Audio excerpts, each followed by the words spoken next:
नमस्ते, मी अनुप सूर्यवंशी।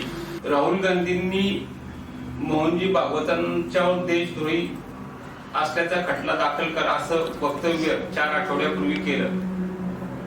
हे वक्तव्य करण्यापाठीमागे त्यांची भूमिका निश्चित स्वरूपात मुळात त्यांचीच भूमिका ही देशद्रोहीपणाची आहे असं माझं मत आहे। कारण मोहनजी भागवतांनी 4 आठवड्यापूर्वी जे विधान केलं ते विधान अतिशय स्पष्ट होतं की देशाला स्वातंत्र्य 15 ऑगस्ट 1947 रोजी मिळालं।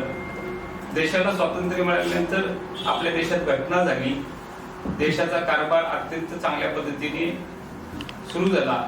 अपेक्षित अनपेक्षित यश मिळालं न मिळालं ह्याच्यावर कदाचित मतमतांतर असू शकतं, पण ह्या देशाला खरी सांस्कृतिक स्वातंत्र्यता ही 22 जानेवारी 2024 रोजी देशामध्ये राम मंदिराचं पुनर्प्रतिष्ठापना झाली, भव्य दिव्य राम मंदिर झालं।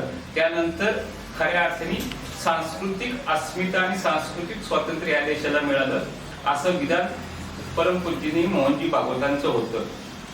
पण त्याच्या दुसऱ्या तिसऱ्या दिवशीच त्यांच्या अकबर रोडवरील नवीन काँग्रेसच्या कार्यालयामध्ये ज्या रोडवर ते कार्यालय त्याच रोडची अकबरी मानसिकता घेऊन त्यांनी हे विधान केलं। आणि हे विधान करत असताना कदाचित संघाबद्दलचा त्यांचा द्वेष मी समजू शकतो। भारतीय जनता पार्टीचं यश सर्व ठिकाणी मिळतंय, भारतीय जनता पार्टीचे कार्यकर्ते सर्वदूर सर्व तळागाळापर्यंत प्रयत्न करतायत, त्यामुळं राज्य सरकार केंद्रात भाजपची सरकार येत आहेत हे त्यांना जाणवत नाही। पण उगाच कुठेतरी संघाच्या एखाद्या प्रमुख व्यक्तीला संघाच्या देशभक्तीवर प्रश्नचिन्ह निर्माण करून संविधानाचं एक छोटंसं पुस्तक हातात घेऊन संविधान खतरे में कधी इस्लाम खतरे में अशी वाक्य वापरायची हा राहुल गांधींचा जुना फंडा आहे। पण राहुल गांधी हे विसरतात की त्यांच्या ह्या फंड्यामुळं ते ज्या पद्धतीने इंडियन स्टेट हा शब्द त्यांनी वापरला आणि इंडियन स्टेटच्या विरुद्ध लढाई म्हणजे माझी भारताविरुद्ध लढाई आहे, भारतातल्या प्रत्येक राज्याविरुद्ध लढाई आहे असं सांगून त्यांनी जे वाक्य प्रयोग केलाय हा त्यांची मानसिकता तपासण्याची गरज आहे की त्यांची मानसिकता खऱ्या अर्थाने देशद्रोही आहे।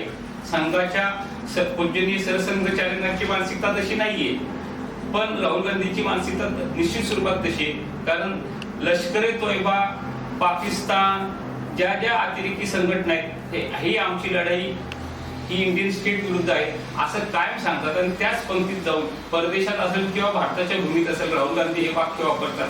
त्यामुळे राहुल गांधींचा करावा तितका निषेध पुरा आहे, पण राहुल गांधींनी कधीतरी संघाच्या शाखेत जावं आणि संघाचं कामकाज समजून घ्यावं, म्हणजे मग त्यांना समजेल की संघ कृती करतो पण बोलत नाही, संघ देशभक्ती करतो पण बोलून दाखवत नाही।